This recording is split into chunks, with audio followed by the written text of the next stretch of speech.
Welcome back to Nocturnal Journal on WGN, and now we're going to do a celebration of Chicago's game. And in the studio, my old friend, Don DeBat, from my old Sun Times days, and you played softball for 47 years? 47 years, yes. You're the Bartolo Colon of softball, Don.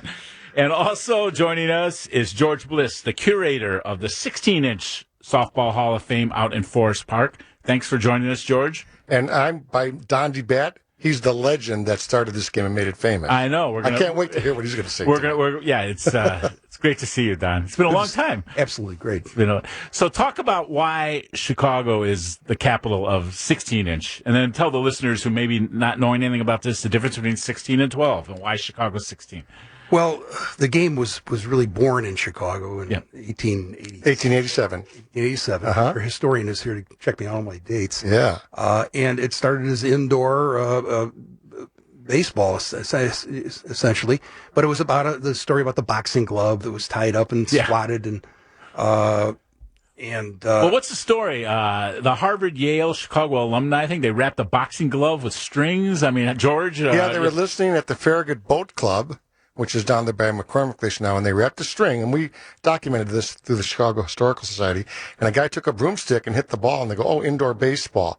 Last but not least, it was Harvard, Yale. Are you ready for this? Ticker tape. They were watching ticker tape of the football game back on the East Coast. It takes hours to get the ticker tape compared to Twitter nowadays. Right. So that was the original Twitter at the Farragut Boat Club. What's really amazing about it is the game caught on as an indoor sport in the winter because basketball was not a popular sport at that you're time. Right. Yeah. And by the turn of the century, there were leagues and people were playing all over the place. And if you look at gymnasiums in old Chicago schools, they actually have a diamond painted on the gym floor, on the wood floor, and they have these metal grates on the windows. Why did they do that? Because of indoor softball. Yeah, yeah. And there were company teams. It was a very working class type sport, right, in its glory days. You know, in the 60s, we're pretty sure in any single day, Grant Park, Altamont Prospect, Berwyn, 100,000 people were playing this game. I mean, this is Chicago's game. You know, soccer came in and other things have changed, but softball was Chicago's game, and it was huge in the 50s and 60s, and when Don had it on black and white TV, can you imagine, on Channel 11 way back in the day with Tim Weigel? Yeah. The things that he has done are just, you got to check it out. It's amazing. Yeah. Well, Don, what was your introduction to softball just as a young man, as a kid? I mean, when was the first time you played softball? I grew up in Old Town, and I played softball in a cobblestone alley behind Halstead Street. Really? No gloves, we had money for gloves in those days, and so you had a bat and a ball, and it was the perfect game. And later, gravel schoolyards, Newberry School. Wait a minute. We're old journalists. So perfect game. What do you mean by the perfect game? Well, if you were a kid with not a lot of money, you could play a game with one ball, one bat, and maybe pieces of cardboard for bases. Yeah. And that was the charm of the game during the Depression, really, and it carried through, into the 40s and 50s. Although the game got much more sophisticated. And who were your teammates? Were there other kids in the neighborhood? How old were you when you were doing this? Well, the first organized team I ever really played on that I actually wore pants with snaps at the ankles. That's how far back I go. There were red pants with satin stripes. I was I think 15 years old, and somehow I got on a team in Margate Park. I was fairly tall, and I was playing at 16 in Margate Park in an organized team called the Ferrets. That was my first really organized game. But we played, in the neighborhood all the time. Guys I went to Lane Tech, and I hung around with the athletic crowd instead of the people that stole hubcaps. So around 1970, you're at the Chicago Daily News. Right. Were you doing real estate then? I was a business writer at first, but I did real estate. I covered savings and loans. I wasn't a sports writer at all, although I love sports, You're a great writer. You still are. Oh, thank you. And so are you. Yeah. He's great. So you post, now tell me if I got the story wrong. You post something on you're going to start a softball team. And then Mike Royko sees it. Yeah. Well, what happened, I've been working at the paper for 2 years. It was, I started in 1968 at the Daily News, right out of college from the University of Missouri Journalism School. And my college roommate, Don Garbarino, was a fantastic softball player. And he keeps whispering in my ear, I want to play some ball again. And so Garbo really talked me into putting a note on the bulletin board, and it was basically just, hey, let's start a newsroom team, and let's play the Tribune and the Sun. We were the Daily News. We're in the same building. Yeah. Even though we were in the same building with the Sun Times in those days, very competitive news environment there. So I put a note on a bulletin board. Anyone interested in joining a softball team? Within a half an hour, 20 minutes, I feel a hand on my shoulder, and it's the great Mike Royko. And at this point, I had never spoken to the man. I worked there for 2 years. I was afraid of him, very gruff. And but he said, "Lad, I understand you're starting a softball team." And I said, "Yes, sir, Mr. Royko." And he goes, "Here's how we'll do it."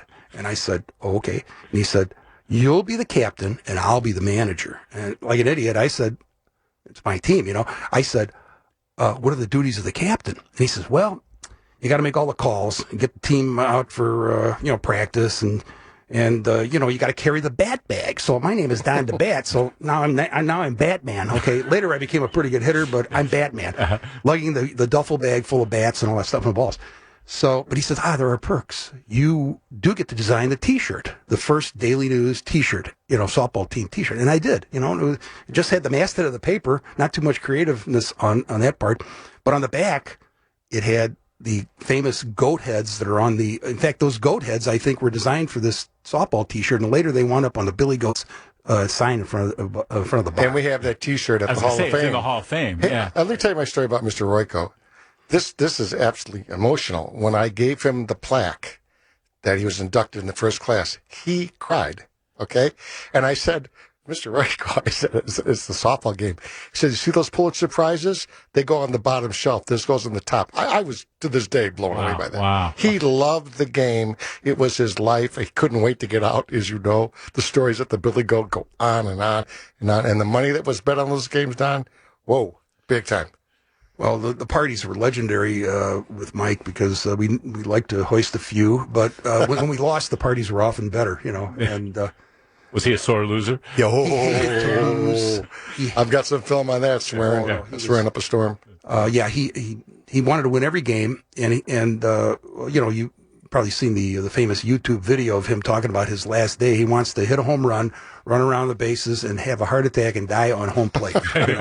And that would be his perfect ending. For both of you guys, what did his, so Royko gets involved, Tim Weigel, what did that do for the sport? I mean, did it shine more light on it? I mean, you ended up doing something at Soldier Field in 1974. Right. Talk about the involvement of these guys in the sport. Well, one of the things that happened was I had a night sports job at the Daily News, working on the copy desk. I was the night slot guy, and Royko urged me to write a softball column. He actually urged me, and this was maybe 74, 75. It was, yeah. And the paper, Monday was a slow day. Monday Night Football was very big, but I'd write it on Sunday night, and they were giving it great play.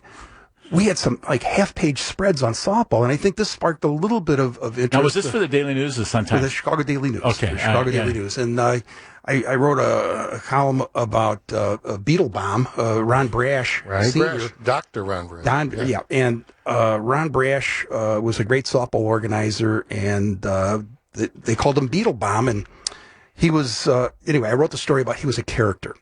He when someone played for a Beetle Bomb and did well, he would give them a repossessed television set, because that's what he was doing in those days, out of his trunk after the game. If he really loved you, you got a German Shepherd puppy, because he raised German Shepherds. And one thing led to another. The column ran for a couple of years, and I'm getting mail, and everybody's they're promoting it. And I said, boy, this is really great, except the real estate editor passed away, and I put in for his job because I wanted to get back on days. Yeah. But that right around that time is when the softball thing is really cooking. The Windy City League is alive. And it led up to the great, game at the Soldier Field. Correct. In 75. In the North End Zone. North End Zone. Black and white TV, Channel 11. Amazing event. And Royko, Mike Royko, and Tim Weigel were the broadcast. And Marty was the third broadcaster? Yeah, Marty. The guy from Channel 11 for years. Oh, yeah, I know what you're talking about. But Royko broadcast? He was a broadcaster for He was up there. They had a booth, not really a booth, but the microphone set up. And I was kind of like off to the side because I knew every player because I'd been covering the thing right in the column. And he goes, "Who's this guy?" And so I was, slipping him slips of paper about the various players. So it made him look good, I hope, But I was really happy just to be there. It was really a thrill. And George, 25,000 people, how many? Well, they had seats for 25. I don't know if all of them were filled for the championship game. Probably, yes. Wow. George, the games were on Sports Channel, and you did announcing, right? I did for 3 years. We had the great pleasure of meeting up Rich Melman, who's a big supporter of us financially. And we went to Sports Channel, and they loved it. And I've got to say, we had huge ratings. And because corporate America came in later and some new management changes, it took us off the air. But we had some beautiful times with Mike North and Bob Surratt, myself, and Steve Cashel. These guys are all local guys in Chicago that have been in sports teams. They all play. So many guys have played, in the neighborhoods. Yeah. It's incredible. Why is you're in Forest Park, but I've been talking to people about this segment all week, and there seems to be a real, Chicago, of course, but Forest Park, Berwyn, Westchester. There's a lot of, why is that area a hotbed for sports? Well, they chased us out of Grant Park. Now, I'm not going to get political tonight, okay? But Lollapalooza and all these fancy corporations dominate the parks. Let's be honest. Yeah, and we cannot afford it, and they took away the parking. They did literally push us out of Grant Park, which was the capital of softball for dozens and dozens of years. 350 teams played there. 350 teams. 350 teams on any given night, every night of the week. And I think they had weekend softball there, too. The Daily News played there. The Sun-Times played there. All the Continental Bank, all the big teams, railroad companies, all these big teams like Dave. They made it so expensive that they chased us out. Yeah, the suburbs took us. That's and the what suburbs happened. took you. Yeah, and there was high brand of softball played down there because a lot of the teams were loaded. They had ringers and things like that. They always added a few extra players, but it was accepted in those days. I want to say in the museum, I've seen some pictures. I want to get over there and see it. But talk about some of the people that would sponsor the teams, and you have in the museum the Fluky Stokes sponsored teams. Fluky Stokes. Tell the listeners who Fluky. Well, Fluky Stokes, for all you historians, was one of the first gangsters in Chicago. This gentleman literally was born in his buried in his Cadillac. I remember that. No joke, with $100 bills around his fingers in the ground somewhere in the South Side. He had many, many thousands of dollars. He sponsored many teams, and we have his jacket at the Hall of Fame. We get more talk about Fluky Stokes, the original gangster. We're going to talk, we want to take a break, and I want to talk about the sport as it stands today, the future of the sports, the role of Olympics. I want to talk a little about women in softball. So absolutely. Don't go away on Nocturnal Journal. It's great stuff on WGN. Work your fingers to the bone. What do you get? Bony fingers. Bony fingers. Welcome back to Nocturnal Journal on WGN, and we have Chicago softball legend, journalist Don DeBat, former third baseman, with us to talk about softball, and George Bliss, the curator of the 16-inch Softball Hall of Fame, 7501 Harrison in Forest Park. You got it. Bony fingers. Tell us that story about your broken finger with Mike Royko and all that, Don DeBat. Mike, after we started this company team, he said we have to have something called a media league. So he let me organize this league that had all the newspapers, all the TV stations, some radio stations. It was a great thing. So I'm playing third base back in 1971, and I threw a sidearm throw to him at first base. He was playing first base. The throw tailed. It hit him on his pinky finger, and I did not know at this time, and I tore a ligament in his pinky finger. He was a very talented folk guitarist, and I ruined his guitar fret finger. And he told me, DeBat, you're never going to play third base again. I said, where am I going to play? Short center. You would be a great short center. Tall, big guy, good hands. So I played short center for 20 years, and you know what? It was my position. Because the ball comes straight over. Yeah. When you throw a 16-inch clincher, it has a high seam, by the way, guys, and the ball does tail. And you better know what you're doing at first base. Well, and, short center was very good to me until I got wiped out on a couple of double plays. I have torn ligaments, medial collaterals, and two knees. Well, you tore into some guys, too, I've heard. It goes both ways. Yeah. But, and you're talking about injuries. Of course, everybody who plays 16-inch softball at a serious level has probably a few broken fingers, jams. I've got, 4 broken fingers and a broken thumb. And but the knees are the thing that, I would still be playing today if it wasn't for these knees. I played a little bit in the Lincoln Park League years ago. Sure. I played for Orphans, but yeah, I broke this finger. Great team. Thank God I never broke that one. Yeah. Tell us about George. Tell us about both you guys about this tournament in July. It's the 50th annual No Glove Nationals in July in Forest Park. I mean, this is the tournament of the year. If you never see softball, you come out to Forest Park, and it's going to be on July 26th, 7th, 8th, and 9th, last 4 days of July. These are the best major teams in No Glove softball. Currently, the 45s are the defending champion. Now, where are they from? They are based out of Glenview, Illinois, primarily, and they have a huge sponsor, Tito's Vodka, and a couple of the people. But there's so many good teams, Feta, and there's a team called Flashback, and all kinds of teams, and some local teams too. And the battle is incredible. It starts Thursday night. Every play, it's like the NCAA Final Four. People go wild out there. But the way Forest Park handles it with our good friends up there, Dave Novak and Mr. Pikars, who are there for 50 years, okay? They have food, entertainment, all kinds of parking. The grass is better than Wrigley. It's gorgeous out there, and the Hall of Fame building sits right next door to it. So we have a big weekend there, a lot of fun. You got to come out, Dave, and see it and sit with me. You won't believe the play that goes on there. 50th annual. Is there a Billy Goat type place out in Forest Park where everybody hangs out after the game? There is two huge ones. One that I hang out with, McGaffers. These are very famous saloons where all the guys go. We do some social media there. We have some. By the way, that's the big thing now. YouTube and Flash and Facebook. That's where we're showing the games now. Because, how can you afford a network? Yeah. Social media has saved the softball game. We're getting views now in California, et cetera. So it's all good. Tell us about the field and the stadium they play at. It's called Forest Park Fields, and they have a full-time, for a park district, a full-time grounds crew. That's there 24/7. They do the infield between every game. The bases are painted, sprayed. The grass is just lovely, beautiful. It's like a beautiful prairie park.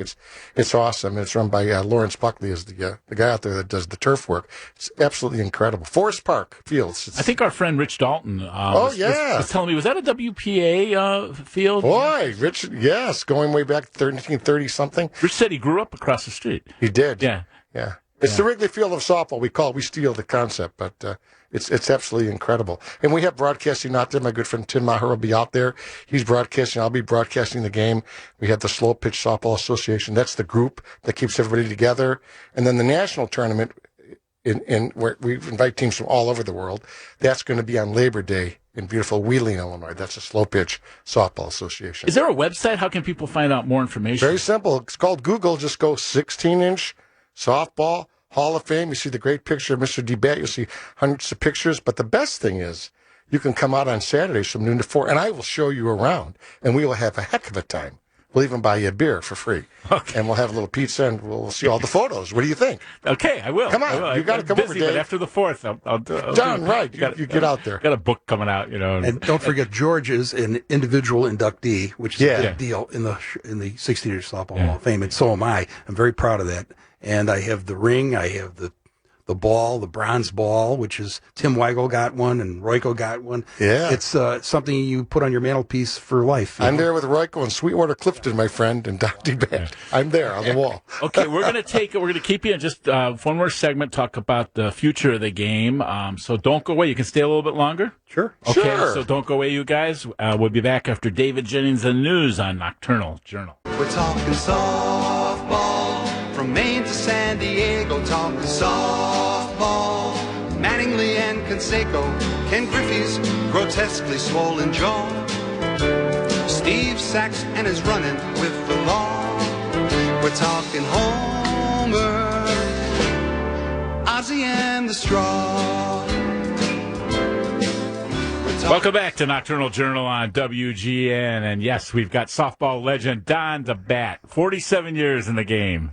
And a 16-inch softball. And George Bliss, wonderful curator of the 16-inch softball Hall of Fame in Forest Park. Did you ever play 12-inch, either of you guys?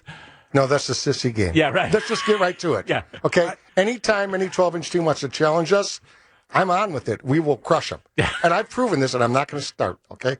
That's not softball. Yeah. That's not Why, 'cause they have gloves? softball. Well, of course. Yeah. And they can hit a home run with a metal bat. Big deal. Yeah. Come out and play against us and see what happens. Yeah. You're going to get hurt. Yeah. When I was in college at the University of Missouri, I went out to play intramural softball. So I showed up and they said, "Where's your glove?" And I said, "No, I don't wear a glove. I'm from Chicago." And they said, "Play right field." So fast forward to the famous game that Royko booked up in Burlington, Wisconsin, against the Burlington Police Department and the Burlington Champions. Right. We're playing a game. The deal was supposed to play half of a game of 16-inch and half of a game of 12-inch. We were beating them in 2 innings, 11-1, playing 16-inch, and they were saying, "Oh, well, we want to play 12-inch." And I said, "Okay, fine." Royko said, "Let's go." And so we got our gloves, and we had several guys on our team that were college baseball players. The home runs were flying over 300 feet out of this place with a 12-inch ball. It's the easiest thing in the world. I hit one out, and I'm a line drive hitter. Yeah. Everybody pounded them. Then we beat the Burlington champions at their own game. Yeah. So good ball players. Dave, the technique of hitting a 16-inch ball, they think it's easy. To hit the center of it is harder than a smaller sphere. So 16-inch players have much better hand-eye coordination than most 12-inch players, and that's just a fact. Yeah. You got Moose Skowron stuff in the museum, don't you? We sure do. He played at Weber High School. He played with Cool Vent. We've got Moose Skowron, who played for the White Sox yeah, and the Yankees. and it was Mickey Mantle's roommate. And Yeah. Sweetwater Clifton's jersey, Eddie Zollner's jersey, all these great, great stars of yesteryear. Frank Lentine, who's still playing at age 77. Willie Kemp was in the hall today, 80 years old. We got a lot of stars coming there and having good talks with me. It's What great. about women's role in the sport? And you've got a League of Their Own section there? You know, we have a beautiful section. We got those beautiful uniforms from the folks that made the movies, A League of Our Own, with Rosie and Madonna, right? And we got the uniforms of Dottie. Some of that was filmed at Fitzgerald's, our next guest. Oh, yeah. Great, see? Yeah. And we've got the corner there. We get a lot of comments about that. I had a lady come in today from Glencoe. She loved it. Yes, women's softball is the most fun game to watch. There's a lot of co-ed leagues, and there was a tournament today, as a matter of fact, on the south side. And one of the great players is Rosie Geraci, who we just inducted. When I tell you she's as good as anybody you'll ever see, incredible. So we love that. We need to build it up a little bit, though, quite frankly, because they're kind of drifting to fast-pitch 12-inches. You know, that's okay. Jenny Finch and all that, but the slow-pitch game, Well, did Jenny Finch play 16-inch when she was younger? And then She the did. The league became 12-inch. She did, yeah. She's been over at the museum. What a lovely person. And She has been at the museum? Yeah. Yeah. She struck out Reggie Jackson. Yeah, Did right. you know that? Yeah. Unbelievable.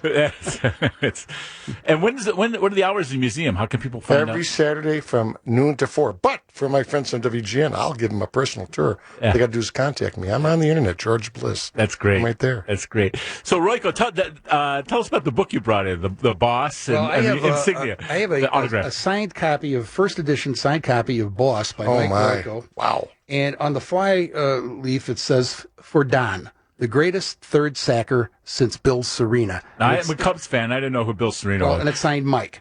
Now, I didn't know who Bill Serena was either. He came up to the majors in 1949 or 1950.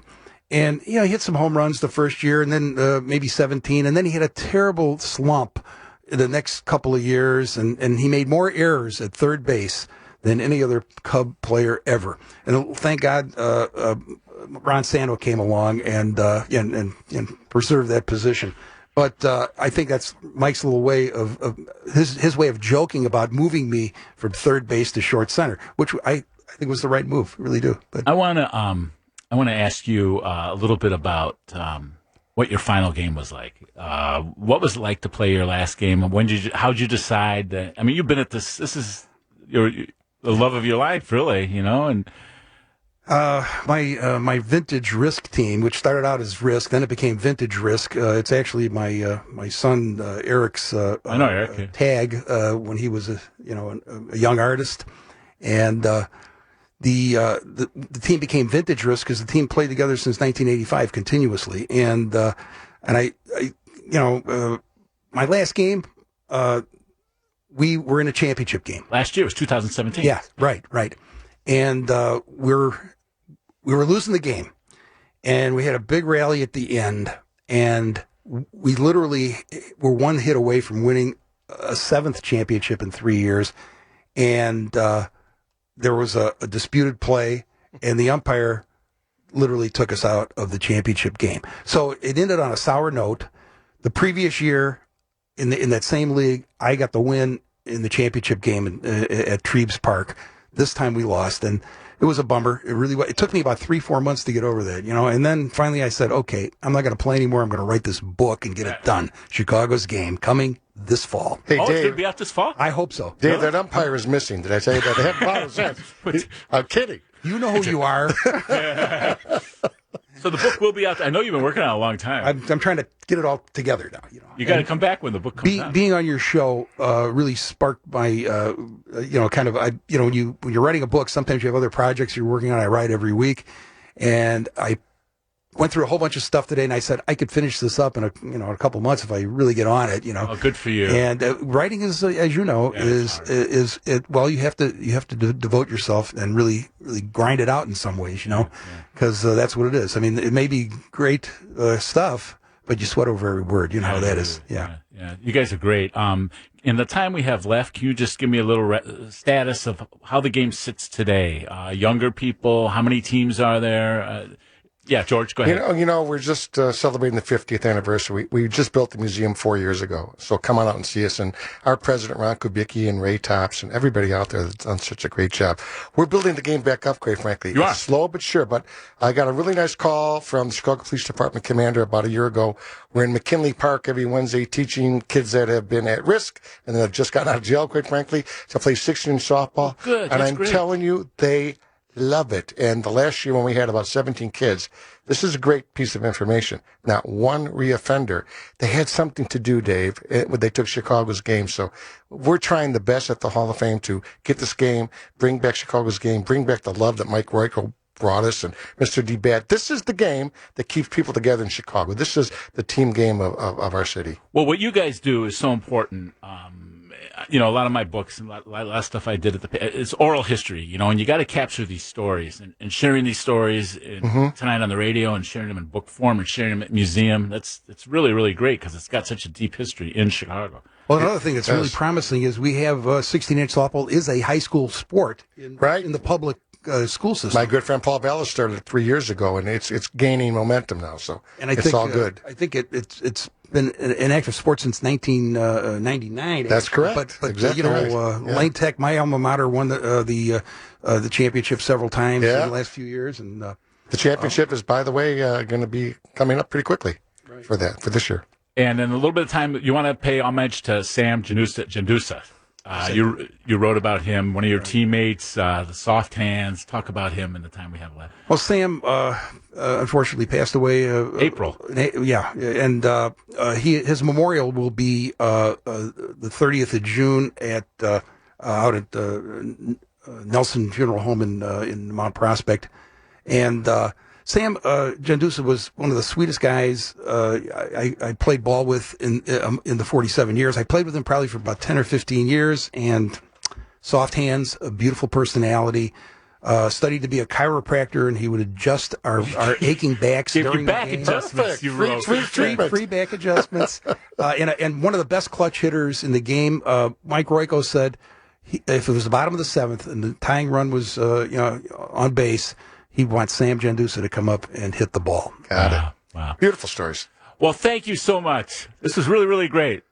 Dave, we'll see you out there, okay? You're coming up to see me. All right. Okay, thanks so much, George Bliss. And you got Don it, buddy. DeBat. It's good to see you again, Don. Thanks for bringing down the softball, too. Thank you. Okay, we'll be back with some music from Fitzgerald's after this on WGN.